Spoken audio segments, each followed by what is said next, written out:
तब भगवान ने कहा, देखो नारी को कभी अपने पति का त्याग नहीं करना चाहिए, पति कैसा भी हो।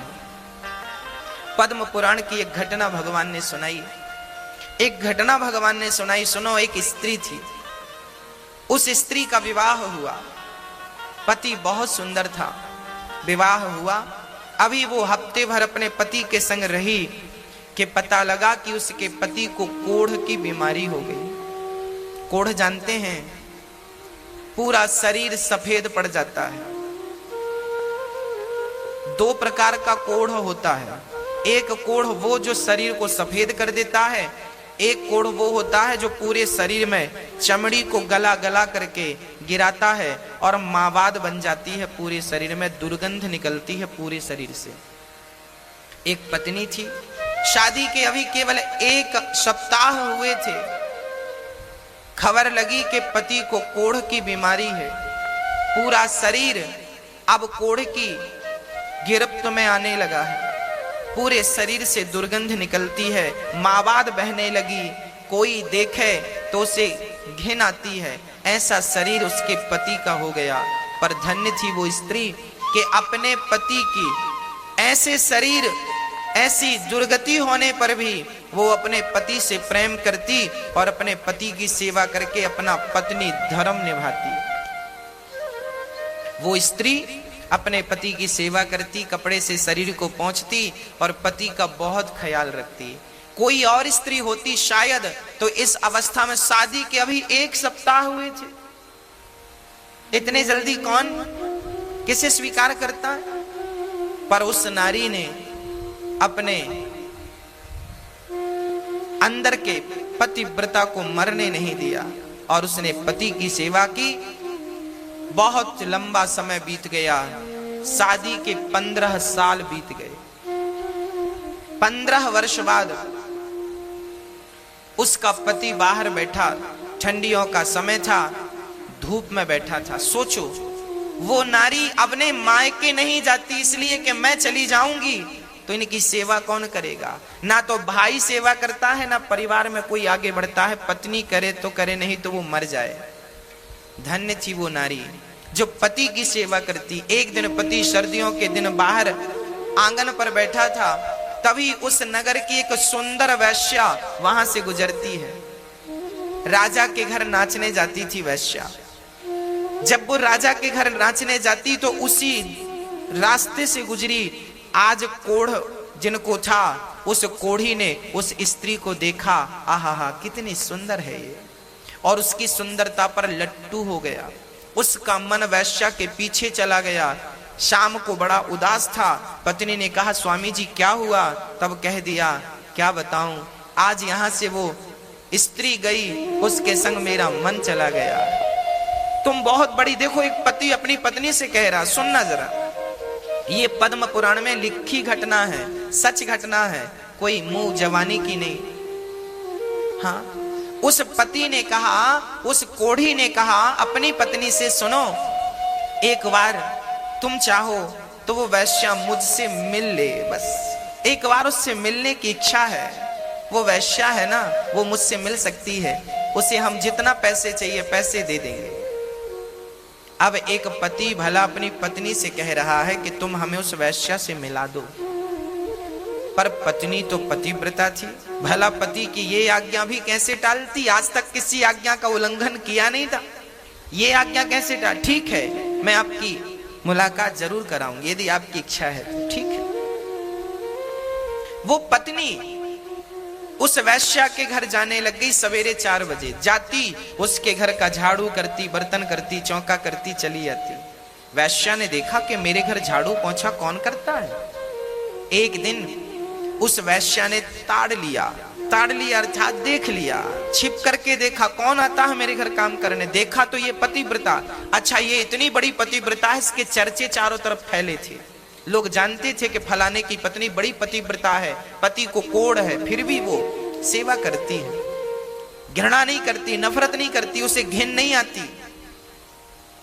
वैश्या चरणों में गिर पड़ी, देवी तुम इतनी बड़ी पतिव्रता हो, मेरे घर झाड़ू लगाओगी, पोंछा करोगी, तो मैं तो वैसी वैश्या हूं, मुझे नरक में भी शायद जगह ना मिले। तुम इतनी बड़ी पतिव्रता मेरे घर झाड़ू क्यों लगा रही हो, बताइए। तब वैश्या से कहा पतिव्रता स्त्री ने, देखो देवी, मेरे पति का मन तुम पे आ गया है, तुम मेरे पति को एक बार मिल लो और उनकी इच्छाओं को पूरा कर दो। जब इस प्रकार का निवेदन एक पतिव्रता नारी ने उस वैश्या से किया, वैश्या को पता था कि इसके पति को कोढ़ का रोग है, शरीर से दुर्गंध निकलती है, परंतु आप कह रही हो तो ठीक है, कल शाम के समय, कल रात्रि के समय आप अपने पति को मेरे घर ले आना, मैं उनसे जरूर मिलूंगी, भेंट करूंगी। ठीक है। अब ये पतिव्रता नारी अपने पति को ये समाचार सुनाती है कि वो आपको कल मिलेंगी। अब तो ये पति बड़ा प्रसन्न हो गया। दूसरा दिन हुआ, शाम हुई, चलने का इंतजार। अच्छा, ये कोढ़ी था, ज्यादा दूर चल नहीं सकता था, शरीर जर्जर था। हाँ, शरीर बीमार था ना, शरीर जर्जर था, शरीर तो जर्जर था पर मन चंगा था।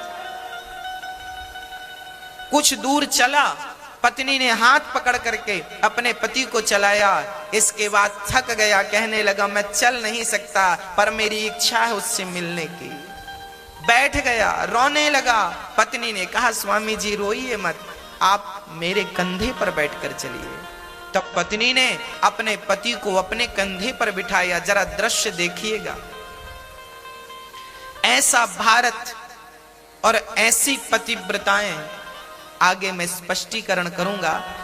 इस नारी ने अपने पति को कंधे पर बिठाया और वैश्या के घर जंगल के मार्ग से चली, गांव के भीतर से जाएगी। लोग क्या कहेंगे, पति को कंधे पर बिठाकर कहां जा रही हो, लोग हजार सवाल करेंगे। जंगल के मार्ग से जा रही है, कोई देख ना सके। पर उस जंगल में एक घटना और घटने वाली थी। क्या घटना थी? वहां पर एक संत बैठे थे। हाँ, वो संत, एक वहां का जो राजा था, उस राजा के घर में कुछ चोरों ने चोरी करी। चोरी करके धन संत की कुटिया पे छिपा दिया। राजा के सिपाहियों ने संत की कुटिया से धन को बरामद किया तो उन्हें लगा चोर ये बाबा ही है। तो उस संत को चोर समझकर राजा के सिपाहियों ने उसे सूल पर टांग दिया। सूल, पैना सा सूली अलग है, सूली मतलब फांसी, सूली अलग होती है, सूल अलग होता है। सूल पर एक पैना सा सूल कांटे की तरह जमीन पर गाड़ा और उसे उस सूल पर बिठा दिया। वो बाबा जी के शरीर में सूल चुभता हुआ नीचे से लेकर ऊपर सिर पे निकल गया। पर संत असली थे, समाधि असली थी, सूल उनका कुछ बिगाड़ ना सका। सिपाही राजा के वहां से भागे। बाबा जी रात्रि हो गई, सूल पर लटके रहे। अब ये पतिव्रता नारी अपने पति को कंधे पर बिठाकर जब ले गई तो इसे रास्ते में दिखाई ना पड़ा, अंधेरी रात थी।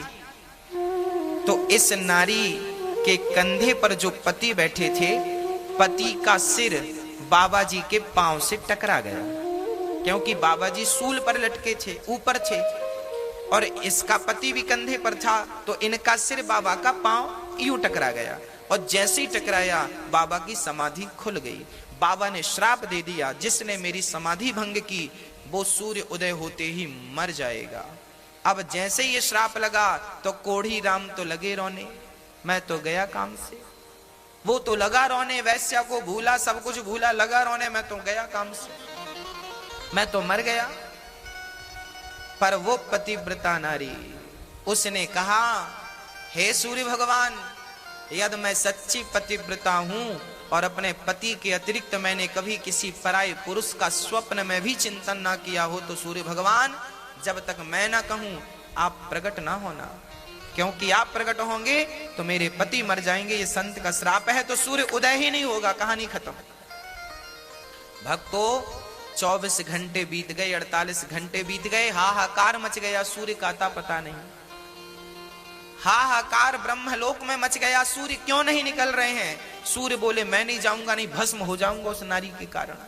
वो इतनी बड़ी पतिव्रता है कि सूर्य की गति को रोक दिया उन्होंने, रुक गए सूर्य भगवान, स्थित हो गए, स्थिर हो गए। ब्रह्मा विष्णु महेश दौड़े दौड़े आए, देवी क्या कर रही हो, प्रकट होने दो ना, मेरे पति मर जाएंगे। तब अनसुईया माता को पता लगा, वो आई और अनसुईया माता ने कहा, देवी तेरे पति को मैं जीवित करूंगी, तू आने दे। सूर्य भगवान को जब आने दिया, सूर्य उदय हुआ, श्राप के कारण पहली किरण पड़ते ही उसके पति मर गए। तब अनसुईया ने कहा कि हे प्रभु, यदि मैं अनसुईया सच्ची पतिव्रता हूं तो इसका मरा हुआ पति जीवित हो जाए। कहकर जल छोड़ा, परिणाम क्या हुआ, मरा हुआ पति जीवित हो गया, कोढ़ का रोग था वो समाप्त हो गया और सुंदर सा पुरुष खड़ा हो गया। विमान आया, दोनों शरीर सहित भगवान के निज धाम को चले गए। एक पत्नी चाहे तो पति कैसा भी हो, उस पति का भी कल्याण कर सकती है। हाँ? अब यहां कई बार ये प्रश्न लोग करते हैं कि गुरुजी, खासकर हमारी माताएं ये प्रश्न करती हैं कि गुरुजी, हम तो बहुत अच्छी हैं, हम तो पति को भगवान मानती भी हैं और वास्तविक में स्त्रियां मानती भी हैं बहुत सारी, पर हमारा पति ही अच्छा नहीं है तो क्या करें। मैंने ये कथा आपको इसलिए ही तो सुनाई कि आवश्यक नहीं है कि आपका पति अच्छा हो। ये इसका पति कौन सा अच्छा था, ये वैश्या की डिमांड कर रहा है, ये अच्छा है। आपका तो शायद इतना गंदा भी नहीं होगा कि आप इससे कहे कि मुझे वैश्या के घर छोड़ दो। तो ऐसे घटिया पति थे इनके, पर ये पतिव्रता थी। देखो मेरी माँ, आप अच्छी हो, आप सही मार्ग पर हो, जमाना गलत है तो रहने दीजिए, आप सही मार्ग पर रहिए, आप सही हैं तो ठीक है, जमाना गलत है तो क्या हम भी गलत हो जाएं उनके साथ ना। यदि बिच्छू अपना डंक मारने का धर्म नहीं छोड़ती, यदि वो अपना धर्म नहीं छोड़ती, तो हम इंसानों को अपना धर्म नहीं छोड़ना चाहिए। स्त्री का धर्म है पति की सेवा करना और पुरुष का धर्म है कि नारी का सम्मान करे। ये पुरुषों का धर्म बोल रहा हूं। यत्र नार्यस्तु पूज्यन्ते रमन्ते तत्र देवता तत्रैतास्तु न पूज्यन्ते सर्वास्तत्र फलाक्रिया। जिस घर में नारी का सम्मान आदर होता है, उस घर में देवी देवताओं का, लक्ष्मी का वास होता है। जिस घर में नारी